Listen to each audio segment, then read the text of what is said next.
Hello everyone, welcome to new India education YouTube channel. यह question tag का तीसरा part है। हम लोग इससे पहले दो पार्ट कवर कर चुके हैं। जिन्होंने वो पहले नहीं देखे हों तो वो पहले देख ले, नहीं तो ये डायरेक्ट समझ में नहीं आएगा।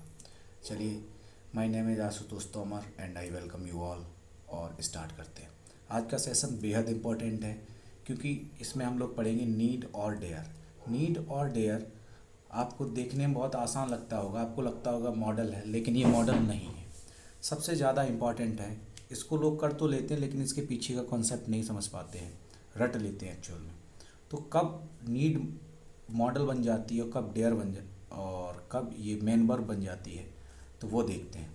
तो चलिए स्टार्ट करते हैं आगे का पार्ट। देखिए, जो है आपका नीड वाला, तो नीड में और डेयर में दो कंडीशन होती है। क्या? देखिए, नीड और डेयर पूरी तरीके से मॉडल नहीं है, सेमी मॉडल। सेमी का मतलब होता है आधा, मतलब ये हाफ मॉडल है। हाफ मॉडल है तो हाफ क्या है? तो हाफ आपका हो गया मेन वर्ब। हाफ क्या हो गया आपका? मेन वर्ब हो गया। तो देखिए, अब हमको कैसे पता चलेगा कि कब हमारी ये मॉडल बन जाती है और कब हमारी ये मेन वर्ब बन जाती है? ये हमको कैसे पता चलेगा? तो देखिए, सिंपल सा है बिल्कुल। अगर आपको पहचान के लिए बिल्कुल सीधा बता देते हैं, अगर मेन वर्ब में मेन वर्ब के रूप में ये प्रयोग होगा नीड और डेयर, तो इसके साथ टू जरूर लगा होगा। मतलब जहाँ भी टू लगा मिल जाए, इसका मतलब ये क्या हो गया आपका? Main verb. अगर आपका टू ना लगा मिला, ध्यान रखना कभी मॉडल के साथ इनके साथ टू नहीं लगता है। ये आपका एरर ग्रामर में भी होता है, जब आपको पार्ट्स ऑफ स्पीच पढ़ाएंगे वहाँ पर, तो मॉडल के साथ कभी टू नहीं लगता। जैसे मैं एग्जाम्पल के थ्रू आपको समझाऊँ। जैसे मान चलो हमने कहा था इसमें कन्फ्यूजन क्यों होता है। जैसे अभी हमने कहा, हमने ये मेन वर्ब के रूप में भी यूज होता है, हो जाती है, मॉडल के भी रूप में यूज हो जाती है। जैसे हमने कहा सी नीड्स, तो देखिए यहाँ पे तो दोबारा से लिख देता हूँ, सी नीड्स। देखिए यहाँ पे तो आपको पता चल जाएगा कि ऐसे येस लगा हुआ है, तो ऐसे येस मॉडल में तो कभी लगता नहीं है। जैसे कभी आपने ऐसा लिख के हुए देखा, शुड एक हमारा मॉडल है, तो शुड्स लिख के देखा? शुड्स नहीं देखा होगा। आपको कैन है तो आपने कभी कैंस लिखते हुए देखा? नहीं देखा होगा, कहीं भी लिखा हुआ नहीं देखा होगा। तो इसका मतलब ये सेमी मॉडल नहीं है, पूरी तरीके से मॉडल है। तो मॉडल में कभी एस या ईएस या ईडी नहीं लगती है। ये जो चीज़ें हैं, आईएनजी फॉर्म हो, सेकंड फॉर्म हो या फर्स्ट फॉर्म हो, ये हमेशा मेन वर्ब में लगती हैं। ये सेमी है, तो जब ये मेन वर्ब का काम करेगी तब इसमें ये सारी चीज़ें लग जाएंगी। तो अभी तो हमको समझ में आ रहा है कि सी के साथ लगा दिया। देखो, डेयर का मतलब होता है हिम्मत करना और नीड का मतलब होता है ज़रूरत। ठीक है, तो अब यहाँ पे तो समझ में आ गया। जैसे मैंने कह दिया ही डेयर्स, तो आपको बिल्कुल समझ में आता है कि ही डेयर्स है, ऐसे यस लगा, या मैंने लिख दिया ही डेयर्ड, तो ये सेकंड फॉर्म है, तो आप तुरंत बता दो कि मेन वर्ब। अब यहाँ पे ऐसे समझिए, अगर हमने यहाँ पे लिख दिया दे, अब कैसे पता चलेगा दे डेयर? अब देखो, डेयर जो है अगर सिंपल प्रेजेंट मानोगे, मेन वर्ब मानोगे, तब भी यहाँ पे ऐसा नहीं आएगा क्योंकि ये प्लूरल है और प्लूरल में वर्ब भी प्लूरल यूज होती है। अगर इसको आप अगर मॉडल मान लो तब भी नहीं आएगा क्योंकि मॉडल में तो लगता नहीं है। अब यहाँ पे हो गया कन्फ्यूजन। अब इसको हम मेन वर्ब माने या माने मॉडल, तो अब यही समझने के लिए आपको कॉन्सेप्ट याद रखना। अगर अभी पूरा सेंटेंस लिखा नहीं मैंने, अगर मेन वर्ब तब मानी जाएगी जब सेंटेंस में टू इसके आगे दिया हो। अगर टू इसके आगे नहीं दिया है तो क्या मानी जाएगी? मॉडल। अगर मेन वर्ब है तो फिर कैसे इसका टेंस बनाओगे, मतलब क्वेश्चन टैग बनाओगे? अगर मेन वर्ब है तो जो भी टेंस होगा उस टेंस का फॉर्म रख के हम लोग सब्जेक्ट जोड़ देंगे। ठीक है, सब्जेक्ट जोड़ देंगे। अगर नहीं होगा तो डायरेक्ट वही मॉडल का यूज हो जाएगा। कैसे? एग्जाम्पल के थ्रू समझते हैं ये बात, अगर आपको नहीं समझ में आई। देखिए, अब यहाँ पे समझिए, जैसे ही डेयर्स टू स्पीक। अब यहाँ पे देखिए टू आया है, आप कहोगे हमने तो ऐसे पहचान लिया, यहाँ पहचान लिया, आगे नहीं पहचान पाएंगे। तो ही डेयर्स टू स्पीक, अब यहाँ पे पता है टू आ गया, तो ये क्या होगी? Main verb. और ऐसे ही यस किस में लगता है? सिंपल प्रेजेंट में। तो ये नॉट नहीं लगा है, इसका मतलब ये कैसा है? पॉजिटिव। तो पॉजिटिव है अगर, तो इसका नेगेटिव बनाओ, तो नेगेटिव क्या बनेगा? Does plus not, doesn't. और क्या बन जाएगा? सब्जेक्ट क्या है हमारा?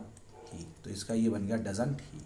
अब देखिए, सी नीड नॉट बी ट्रस्टेड, यहाँ टू लिखा हुआ है, नहीं लिखा हुआ, इसका मतलब ये क्या होगी? मॉडल। अब मॉडल को इसी तरीके से नीड नॉट है, इसका मतलब ये कैसा नेगेटिव है। अब मॉडल को सेम रख दो, नीड क्योंकि हमको पॉजिटिव बनाना शी। अगला देखिए यू नीडेड मी। अब देखिए नीडेड मतलब सेकंड फॉर्म, सेकंड फॉर्म मतलब पास्ट। अब पॉजिटिव है नेगेटिव, पॉजिटिव बनाओगे कैसे नेगेटिव में। तो अब यहाँ पे टू लिखा हुआ है, नहीं लिखा हुआ है, तो इसका मतलब ये क्या है, मॉडल है। ये मॉडल है तो कैसे बनाओगे, नीड को नॉट कर दो, नीड नॉट, और नीड नॉट के बाद यू, नीडंट यू। ठीक है। अब he dare, they dare to meet you. अगर आप ऐसे ही इस वाला कॉन्सेप्ट यहाँ पे रखते, आपका जो इनकम्प्लीट नॉलेज है वो यहाँ पे गड़बड़ कर जाता। देखिए यहाँ पे डेयर है, अब आपको पता नहीं चलता क्योंकि यहाँ भी ऐसे येस नहीं लगना चाहिए सिंपल प्रेजेंट के हिसाब से, लेकिन अब आपको क्लियर कट पटा टू आ गया तो ये क्या हो गई आपकी मेन वर्ब। जब मेन वर्ब हो गई तो हम मेन वर्ब की तरह से ट्रीट करेंगे। मेन वर्ब किस तरीके से, अब ये कौन सा टेंस हो जाएगा, प्लूरल में ऐसे येस किसके साथ नहीं लगता है, प्रेजेंट के साथ। तो अब इसका पॉजिटिव है नेगेटिव, पॉजिटिव बनेगा कैसा, नेगेटिव बनेगा, पॉजिटिव है बनेगा कैसा, नेगेटिव। अब नेगेटिव बना दो, टू प्लस नॉट को क्या कहोगे, डोंट, और इसको क्या कहोगे, दे। अब देखिए how dare you to touch me like this, तुम्हारी हिम्मत कैसे हुई, ऐसे बोला नहीं जाता, आपने देखा होगा कहीं ना कहीं। ठीक है। अब यहाँ पे देखना पॉजिटिव है, नेगेटिव कोई वर्ड है ही नहीं, तो पॉजिटिव का किस में बना दो, नेगेटिव में बना दो, नेगेटिव में बना दो। अब आपको ये कैसे पता चला ये क्या है, तो देखिए समझिए, टू लिखा हुआ इसका मतलब क्या, मेन वर्ब। अब मेन वर्ब है तो किस तरीके से बनाओगे, आपको पता है ये टेंस कौन सा, सिंपल प्रेजेंट है। सिंपल प्रेजेंट है तो या तो डोंट या डजंट, तो अगर हमारा सब्जेक्ट यू है तो क्या आ जाएगा, डोंट, डोंट यू। तो ये आपका कॉन्सेप्ट आई होप क्लियर हो गया होगा। अगर टू लिखा हुआ है, टू मॉडल के बाद अगर टू लिखा हुआ है तो वो as a main verb treat करोगे। जब मेन वर्ब ट्रीट करोगे तो आपको देखना पड़ेगा टेंस कौन सा है, और उसी के हिसाब से जिस प्रकार से हमने पहले पढ़ा हुआ है उस हिसाब से कर लेंगे। अब इसके आगे देखते हैं क्या है। अब देखिए ये नीड और डेयर वाला हो गया। अब आपको कभी कभार यहाँ पे दिक्कत होगी यूज टू में, क्योंकि जो एग्जाम में पूछे जाते हैं वो इन्हीं से पूछे जाते हैं जिसमें जनरली स्टूडेंट को कन्फ्यूजन होता है। तो देखिए यूज टू ये बताता है पास्ट की हैबिट। यूज टू क्या बताता है, पास्ट की हैबिट। जैसे आप जो पुराने समय में काम की, जैसे अभी मान लो आप जो भी एज है, आप कहो कि मैं बचपन में टॉफ़ी खाया करता था, ठीक है, या बचपन में मुझ पर बहुत मतलब घर में कुटाई होती थी, वो सब की होती कभी ना कभी, ठीक है, तो कोई दिक्कत नहीं है। और हो सकता है भाई आप लोग होशियार रहे हो तो नहीं होती है। खैर तो और भी कोई चीज़ ले लीजिए, ठीक है, कि मैं बचपन में, ठीक है, 15 रोटी खाया करता था, ठीक, हो सकता है कोई इस प्रकार का इंसान। तो ये पुरानी आदत को शो करता है, ठीक है। तो अब जब पुरानी आदत को शो करता है, पास्ट की करेगा, तो दो तरीके हैं। एक तो सेम, अगर इसको आप मॉडल मानते हो तो मॉडल मानते हो, तो अगर मान लो ये पॉजिटिव में यूज हुआ है तो नेगेटिव में हमने आपको बता दिया क्या हो जाएगा, यूज़। नॉट को क्या लिखोगे, यूजंट, इस तरीके से यूज़ कर दो। दूसरा तरीका ये है, ये आपको एग्जाम में नहीं मिलेगा यूजंट, आपको मिलेगा। अब पास्ट का क्या होता है, पास्ट को किस तरीके यूज़ करोगे, डिड, और नॉट लगा दोगे तो डिडंट। पॉजिटिव में किस तरीके से वो पॉजिटिव में इस तरीके से यूज करते हो, अगर नेगेटिव होगा तो किस तरीके से यूज करोगे, डिड।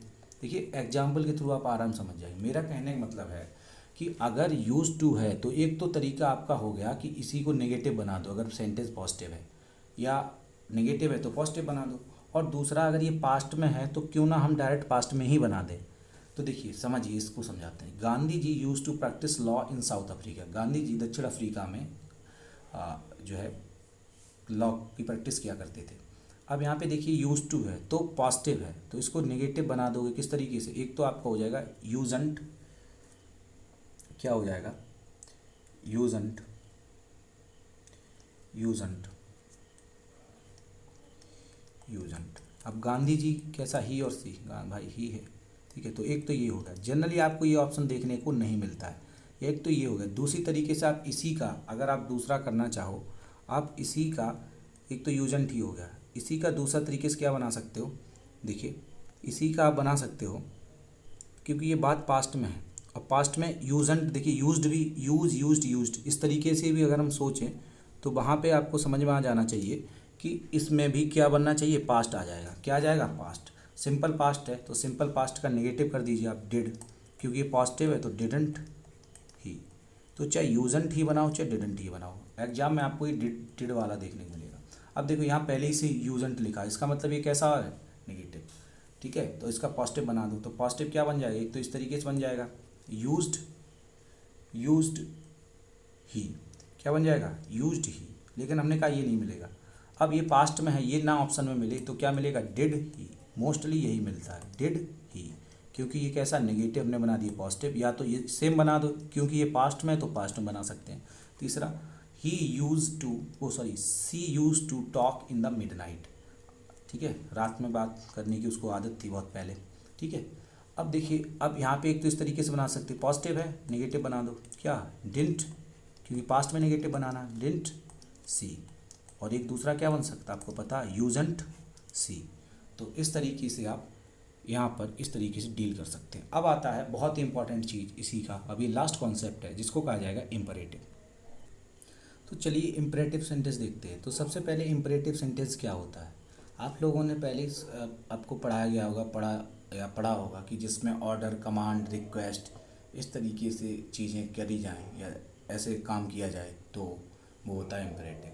देखिए, आपके पास एग्ज़ाम में इतना टाइम नहीं है इंग्लिश में कि आपको ये पहले अर्थ निकालो, उसका सेंस निकालो, फिर पता करो। आप सीधा ध्यान रखो, अगर कोई सेंटेंस मेन वर्ब से स्टार्ट है या हेल्पिंग वर्ब से स्टार्ट है तो वो इम्परेटिव होता है, ठीक है।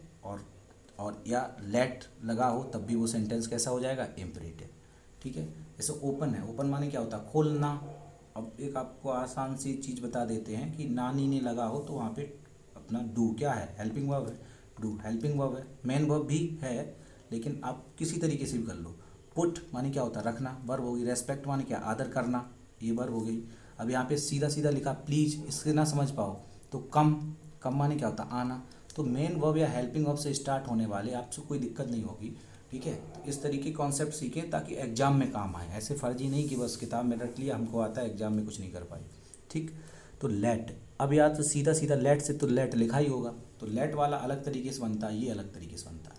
अब आपने सारे लोगों ने एक चीज़ पढ़ी होगी जो इम्परेटिव सेंटेंस होते हैं। अब बात आई इसमें, ठीक है हमने ये देख लिया, अब सब्जेक्ट क्या रखें। सब्जेक्ट तो यहाँ पे लिखा नहीं है, पहले तो ऐसे होता था, ऐसा तो लिखा नहीं रमेश ओपन द विंडो या कविता ओपन द विंडो या यू दे, ऐसा तो लिखा नहीं। तो इम्परेटिव सेंटेंस में जो सब्जेक्ट होता है वो हिडन होता है, यू। जैसे अगर मान के चलिए कोई कह रहा ओपन द विंडो तो कहेगा कोई आपसे ही कहेगा, ठीक है, इस तरीके से समझा जाता है। तो ओपन द विंडो, तो आप ये समझिए इसका बनता क्या, किस तरीके से बनता है वो समझ लीजिए। अब देखिए ये पॉजिटिव है नेगेटिव है, तो ये है पॉजिटिव। अब बनाना कैसे इसका, नेगेटिव बनाओगे, पॉजिटिव कैसे बनाओगे, नेगेटिव। अब इस तरीके से आप समझते चलिए ये बनेगा किस, क्या अप्रोच होती है इसको समझने, कॉन्सेप्ट क्या होता है। देखो ओपन द विंडो, अगर आपसे कोई कहेगा ओपन द विंडो तो आप क्या करोगे, या तो खोलोगे या नहीं खोलोगे। ये काम आप प्रेजेंट में करोगे या फ्यूचर में। जैसे आपसे किसी ने कहा दरवाज़ा खोलो तो आप आगे करोगे, मतलब फ्यूचर में ये काम करोगे। फ्यूचर के लिए हमारे पास क्या है, मॉडल है, विल और शैल। तो यहाँ पर अब सब्जेक्ट हमारा रहना यू, अब हमको लेना क्या, विल, क्योंकि आपसे कोई कहेगा तब आप खोलोगे, मतलब बाद में काम करना है, फ्यूचर में काम करना है। तो अब बिल को ये पॉजिटिव नेगेटिव तो क्या बना दोगे, वांट। बिल नॉट को क्या कहा जाता है, वांट। अब सब्जेक्ट तो इसका फिक्स ही है, सब्जेक्ट इसका हमेशा रहता है यू, तो सब्जेक्ट आपको हर जगह यू लिखना, तो इसका क्या हो जाएगा, वांट यू। अब डोंट ओपन द गेट, अब ये कैसा है, नेगेटिव, नेगेटिव है तो बनेगा कैसा, पॉजिटिव। और इसका हमेशा फ्यूचर में ही बनेगा क्योंकि हम जो काम करेंगे वो कैसे करेंगे, हमेशा फ्यूचर में। तो यहाँ पे क्या हो जाएगा, विल यू। तो इसका इम्परेटिव का या तो विल यू बनेगा या वांट यू बनेगा। अब डू एज आई से, डू एज आई से, तो देखिए डू एज आई से में क्या होगा, डू, तो यहाँ पे ये वर्ब हो गई, डू माने करना होता है, हेल्पिंग वर्ब से भी समझ सकते हैं आप। तो यहाँ पे क्या होगा, पॉजिटिव है तो पॉजिटिव का क्या बन जाता है, नेगेटिव, तो नेगेटिव का वांट यू। तो इसमें ध्यान रखो हमेशा नेगेटिव का वांट यू, पॉजिटिव का विल यू, ठीक है, सॉरी पॉजिटिव का वांट यू, नेगेटिव का विल यू। अब पुट डाउन है, ये कैसा है, पॉजिटिव है, तो पॉजिटिव है और इम्परेटिव है तो क्या बन जाएगा, वांट यू, सेम रहेगा, बहुत आसान है। नेगेटिव, रेस्पेक्ट योर एल्डर, इसका भी क्या बन जाएगा, पॉजिटिव है तो वांट यू। प्लीज़ कम है यार, अब प्लीज़ लिखा हुआ है तो इसका पॉजिटिव है, किसका क्या बन जाएगा, विल यू। तो आपने दो चीज़ समझ ली यहाँ पर, बहुत आसान सी बात, क्या समझ ली, इम्परेटिव में अगर आपका, नहीं तो आप ये रटना चाहो मत रटो, ठीक है, सीधा सा आप समझ लो, ठीक। अगर आपका ये पॉजिटिव है तो क्या बनेगा, वांट यू, और नेगेटिव है तो क्या बनेगा, विल यू। पहचानो कैसे, अगर हेल्पिंग वर्ब या मेन वर्ब से स्टार्ट हो रहा है तो क्या माना जाएगा, इम्परेटिव, या लेट से स्टार्ट हो रहा है तब भी हमारा क्या माना जाएगा यहाँ पर, इम्परेटिव। अब लेट वाला सेंटेंस भी देख लेते किस तरीके से। तो देखिए लेट में काफ़ी सारा कन्फ्यूजन है क्योंकि काफ़ी सारी बुक्स में इसको लेट वाले को कैसा भी लेट का सेंटेंस हो दे दी जाता है शैल बी। लेट वाले का कह दिया जाता है जो वो क्या नाम क्वेश्चन टैग बनता है वो बनता है हमेशा शैल बी, ऐसा नहीं होता है। ठीक है, लेट वाले का हमेशा शैल बी नहीं बनता है। देखिए शैल बी हमको इसीलिए कॉन्सेप्ट पढ़ने की ज़रूरत है, रूल आपको हमेशा गड़बड़ कर देगा। देखिए शैल बी क्यों बनता है, क्योंकि लेट अस है, अस का हम लोग बना देते वी, तो हमेशा ज़रूरी थोड़ी है कि लेट अस आए। हो सकता है लेट देम आ जाए इसकी जगह, हो सकता है लेट हर आ जाए, हो सकता है लेट हिम आ जाए। अब एग्ज़ाम में तो कुछ भी आ सकता है, हो सकता है लेट यू आ जाए, लेट यू आ जाए। अब यहाँ पे क्या करोगे, अगर इस तरीके से आ गया तो क्या करोगे, काफ़ी सारी बुक्स में ये लिख रखा है कि सबका शैल बी बनता है, सबका नहीं बनता है। ठीक है, तो शैल बी सिर्फ बनेगा लेट अस का, तो लेट अस का अगर कोई क्वेश्चन टैग बनेगा तो क्या बनेगा शैल बी। ठीक है, इसके साथ साथ जितने भी हैं बाकी कुछ भी हो सबका क्या बन जाएगा विल यू। इसके बाद जो भी बचा है लेट अस के बाद का क्या बनेगा विल यू।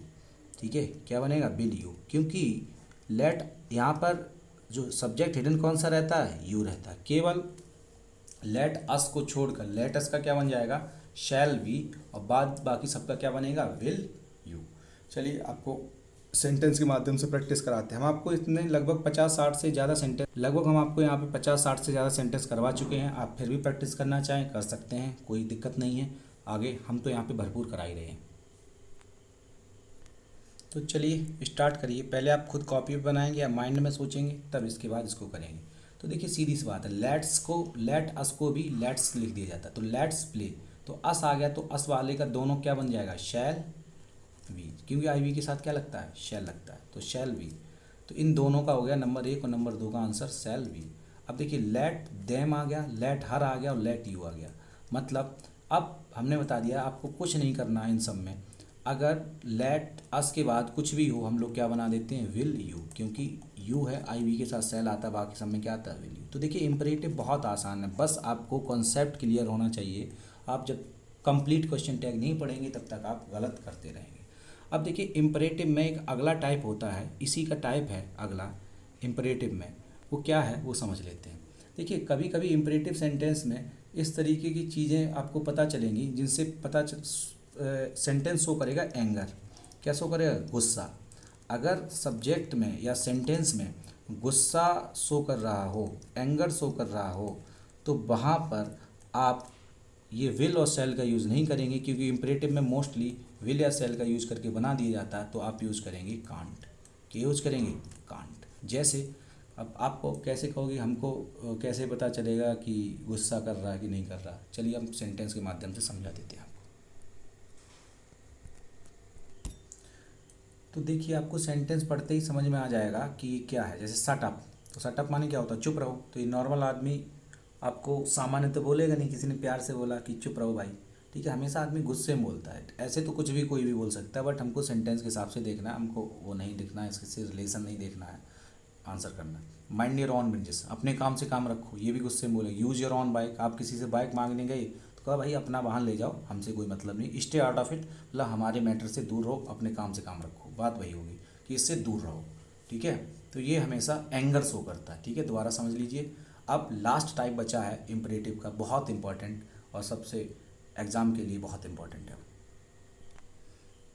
तो देखिए क्वेश्चन टैग में लास्ट चीज़ जिसकी मैं बात कर रहा था, ये आपके क्वेश्चन गलत करवा सकता है। तो देखिए क्वेश्चन टैग हमेशा मेन सेंटेंस का बनता है। आप कहोगे मेन सेंटेंस का क्या मतलब, अभी तक क्या बना रहे थे। देखिए समझिए, जैसे कभी कभार सेंटेंस में इस तरीके से चीज़ें लिखी होंगी, आई थिंक, ठीक है, वी नो, आई होप, या यू नो, या लिखा होगा पीपल थिंक। इस तरीके की चीज़ें लिखी होंगी सेंटेंस से पहले।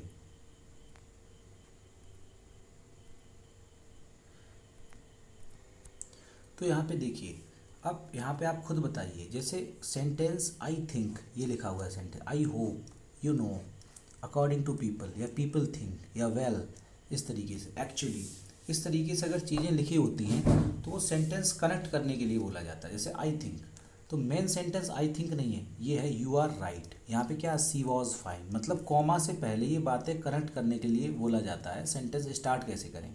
तो people are very confuse these days, इस तरीके से।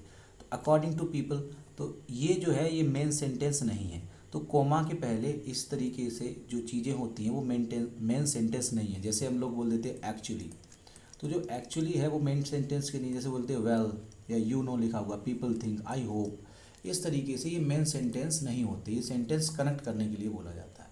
तो हमें क्वेश्चन टैग बनाना है मेन सेंटेंस का। तो मेंस, तो इनका क्वेश्चन टैग नहीं बनेगा। तो जैसे इसका क्या बनेगा, I think you are right. तो I think you are right, इसका क्या बनेगा, तो इसका तो बनाना नहीं है। यू आर राइट, इसका तो आपको अच्छी तरीके से पता क्या बनता है। अब पॉजिटिव है तो नेगेटिव बना दो, आंट यू, क्या बनेगा, आंट यू। ठीक है।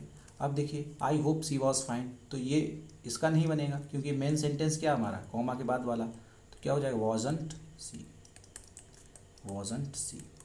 अब देखिए you know people are very confuse these days, तो इसका क्या बनेगा, यू नो हट जाएगा, किसका बनेगा, people are very confuse these days, तो इसका क्या बनेगा, आरंट पीपल, सिंगुलर है प्लूरल, प्लूरल है, तो आरंट दे।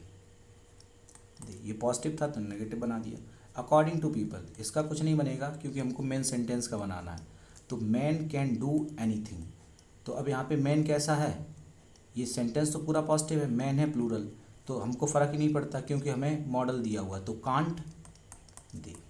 तो इस तरीके से ये आपका क्वेश्चन टैग का पूरा तीनों पार्ट ख़त्म हो चुके हैं। अब मैं यहाँ पे आपको प्रैक्टिस करा देता हूँ, और आपको जो पहला है वो आप बार बार टाइम ख़राब करने से कोई फ़ायदा नहीं है। आप पीछे रिवाइज कर लेना एक बार, जल्दी जल्दी 2x करके देख लेना, आपका 5 मिनट में ख़त्म हो जाएगा पूरा टॉपिक। ठीक है। तो अब फाइनल आपको क्वेश्चन देते हैं, आप घर पे करना, मैं यहीं पे सॉल्व करवा दूंगा, फिर उनके बाद आंसर मिला लेना आप। चलिए देखते हैं, चलिए आपको एक बार देखते हैं स्लाइड में जो भी पढ़ाया है वो एक बार रिवीजन करवा देते हैं। तो देखिए इसमें हमने बताया डेयर और नीड। तो डेयर नीड सेमी मॉडल है, मतलब मॉडल की तरह काम करती हैं। और कैसे काम करती हैं, मेन वर्ब की तरह काम करती हैं। तो मेन वर्ब की तरह कब काम करेंगी, जब उनके साथ क्या लगा होगा, टू। टू नहीं लगा है तो मॉडल। जब मॉडल की तरह काम करेंगी तो डेयर या डेरेंट लगा के बना देंगे। अगर सेमी मॉडल की तरह काम करेंगी तो क्या बना दोगे, उनको उस टेंस में पॉजिटिव या नेगेटिव बना के। ये था आपकी प्रैक्टिस, दोबारा से देख लेंगे इनको आराम से रोक के। फिर इम्परेटिव सेंटेंस पता कैसे चलेगा, अगर हेल्पिंग वर्ब और मेन वर्ब से स्टार्ट होगा। तो इम्परेटिव सेंटेंस अगर पॉजिटिव है तो क्या बनेगा, वांट यू, अगर नेगेटिव है तो क्या बन जाएगा, विल यू। अब बात करते हैं लेट वाला। लेट वाले में अगर लेट अस है तो क्या बन जाएगा आपका, शैल बी। बाद बाकी कुछ भी हो लेट से तो क्या बनेगा, विल यू। तो यहाँ तक आपका हो गया था। इसके बाद हमारी ये प्रैक्टिस थी। प्रैक्टिस के बाद देखते हैं अभी आपका फाइनल क्वेश्चन टैग हमेशा किसका बनता है, मेन सेंटेंस का। इतनी बात समझ में आ गई हो तो अगर आप बड़े आसानी से इनको कर पाएंगे, अब मैं ऐड कर रहा हूँ आपके लिए प्रैक्टिस।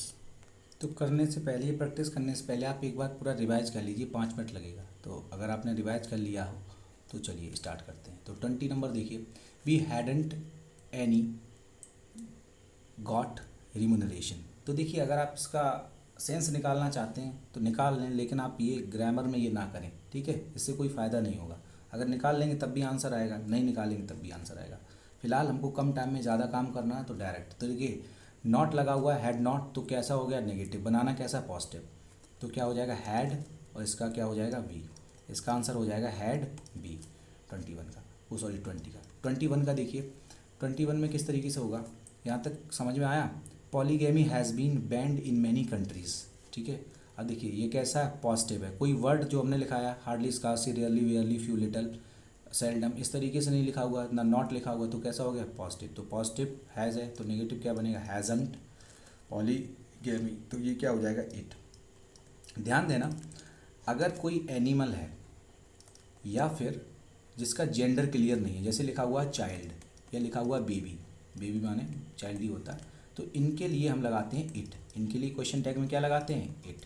चलिए अब देखते हैं इसके बाद, ये तो हो गया आपका चार्ल्स, तो पॉलीगैमी का वाला क्या हो जाएगा, हैज़ंट इट। अब इट क्यों, कैसे पता चला ये पॉलीगैमी है, ये इट लगाएंगे या दे लगाएंगे। तो देखिए अगर ये प्लूरल होता तो यहाँ पे वर्ब भी प्लूरल होती।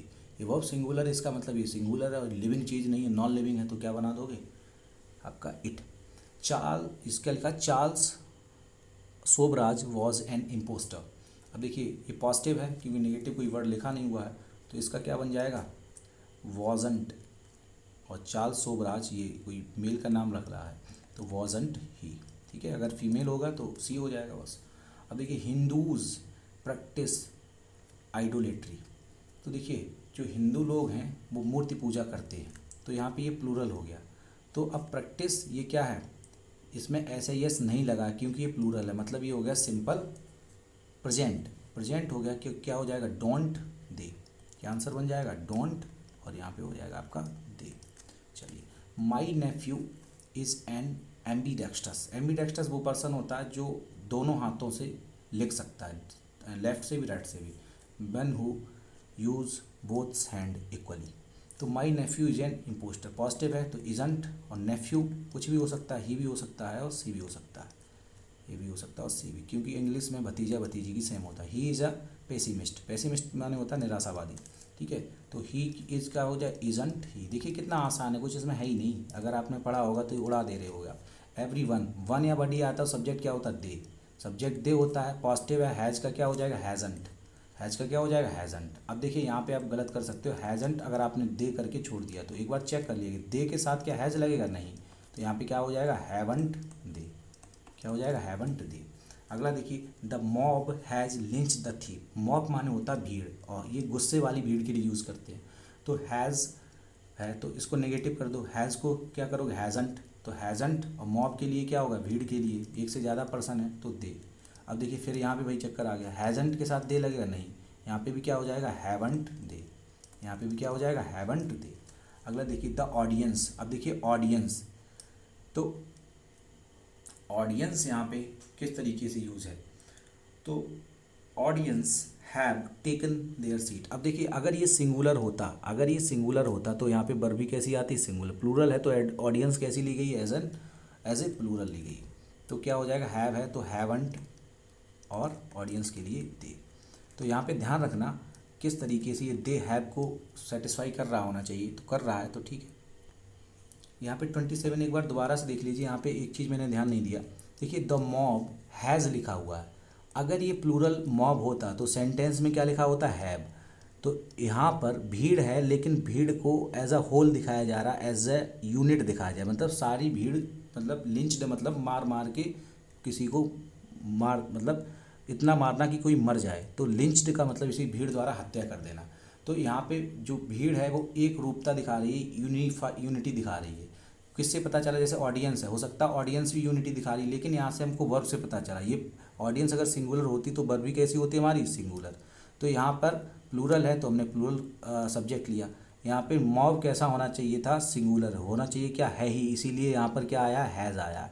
तो यहाँ पे दे नहीं होगा, तो इसका आंसर क्या हो जाएगा, द मॉब वाले का हैज़ंट इट।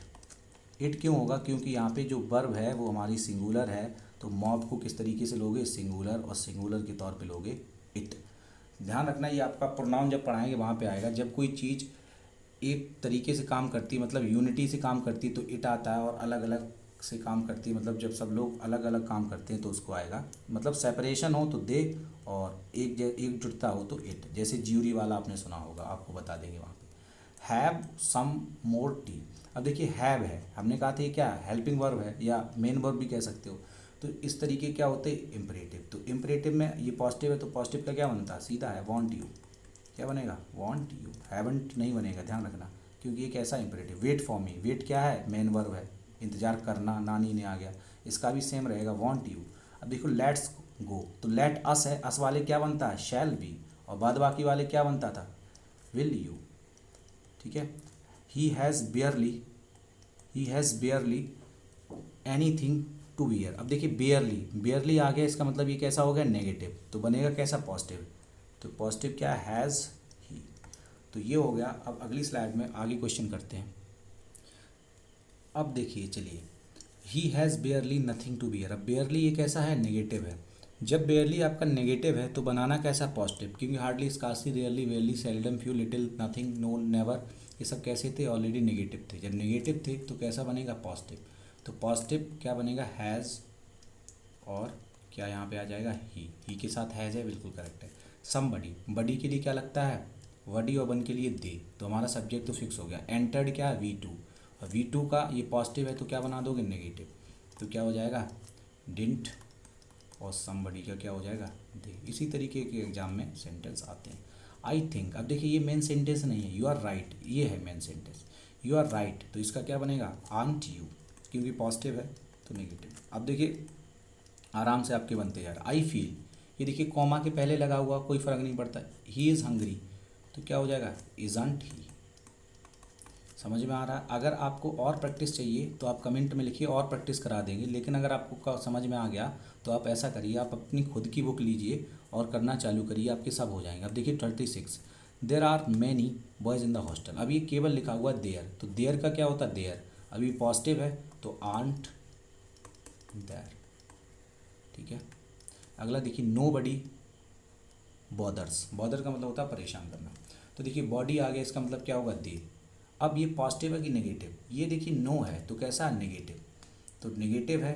अब नो बडी बॉदर्स, अभी देखिए यहाँ पे जो बॉदर्स लिखा हुआ है, अब ऐसा येस लिखा हुआ है, ऐसा येस का मतलब क्या होता है सिंपल प्रेजेंट, और दे है तो क्या लगाओगे डू दे, डोंट दे नहीं करेंगे क्योंकि यहाँ पे पहले से नेगेटिव है, तो इसका क्या बन जाएगा डू दे। इट हार्डली रेन्स हेयर, अब देखिए हार्डली क्या था नेगेटिव, अब ये कैसा बनेगा पॉजिटिव, पॉजिटिव में क्या बनेगा रेन्स, ऐसे येस लगाया वर्ब में, तो इसका मतलब ये क्या हो गया सिंपल प्रेजेंट। सिंपल प्रेजेंट में इट के लिए क्या लगेगा डू, ठीक है डू इट, डोंट नहीं लगेगा क्योंकि यहाँ पे क्या वर्ड दिया हुआ है हार्डली दिया हुआ है।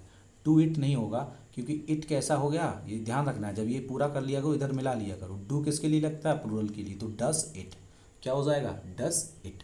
अगला देखिए the jury was unanimous on it's decision. हमने बताया था जब कोई यूनिटी दिखा रहा हो प्लूरल चीज़, जैसे ज्यूरी हो गया, फैमिली हो गया, कमेटी हो गया, ऑडियंस हो गया, जब एक से ज़्यादा ये ग्रुप हों, जब ये यूनाइट हों तो इसके लिए लगता है इट, और जब ये अलग अलग हो माने सेपरेट हो, ये हालांकि प्रेपोजिशन की बात है, तो क्या लगता है दे। तो यहाँ पे देखिए साफ साफ लिखा है यूनानिमस, यूनानिमस मतलब सर्वसम्मत एक मत, तो यहाँ पे एक मत है तो क्या लग जाएगा वॉजंट क्योंकि ये पॉजिटिव है, और द ज्यूरी के लिए क्या लग जाएगा क्वेश्चन नंबर आपका 39 वॉजंट इट, क्या लग जाएगा wasn't it. I am tired, तो ये पॉजिटिव है नेगेटिव बना दो, एम नॉट कभी आता नहीं है तो क्या बन जाएगा आरंट आई। अगर आप ये लेक्चर देखने के बाद अगर आप अपने आप को कॉन्फिडेंट महसूस कर रहे हो क्वेश्चन टैग में, तो ज़रूर लिख देंगे आप कमेंट बॉक्स में यस समझ में आया है। ये आपका कंप्लीट क्वेश्चन टैग हो गया। अगर आपको अच्छे से समझ में आ गया हो या आपको कहीं पे भी डाउट है तो आप कमेंट बॉक्स में लिख सकते हैं, ठीक है। अगर आपको और प्रैक्टिस चाहिए वो भी, अगर आपको समझ में आ गया हो तो आप तो ज़रूर आप इसको लाइक करें, शेयर कर दें, ठीक है ज़रूर, और इसको सब्सक्राइब भी कर लें क्योंकि आपके लिए इसमें कुछ नहीं जाता, लेकिन इसमें मेरा थोड़ा सा मोटिवेशन मिलेगा अगला वीडियो बनाने के लिए, ताकि और ऐसे वीडियो मैं लगातार लाते रहूं और हमारा मोटिवेशन बढ़ता रहे, ठीक है। तो ये ज़रूर कर दीजिएगा, ठीक है, ज़्यादा मैं कहूँगा नहीं आपसे, ठीक है। जो भी हो, अगर आपको ना समझ में आया तो डिसलाइक करिए, और आप अगर कोई एडवाइस या सजेशन देना चाहते हैं तो वो भी आप कमेंट बॉक्स में लिख सकते हैं, ठीक है। It's my humble request to you, इतना काम जरूर कर दीजिएगा, ठीक है। तो फिर आगे वीडियो आराम से आते रहेंगे। आपको 100% पूरा कंटेंट दिया गया है जितना भी, ठीक है, पूरा कंटेंट दिया गया है, आप पूरा देख लीजिएगा चैनल पे, कहीं भी इस तरीके से नहीं पढ़ाया गया होगा पूरा, कहीं कुछ ना कुछ छोड़ दिया जाता है, ठीक है। तो आज के लिए इतना ही, ओके, थैंक यू ऑल।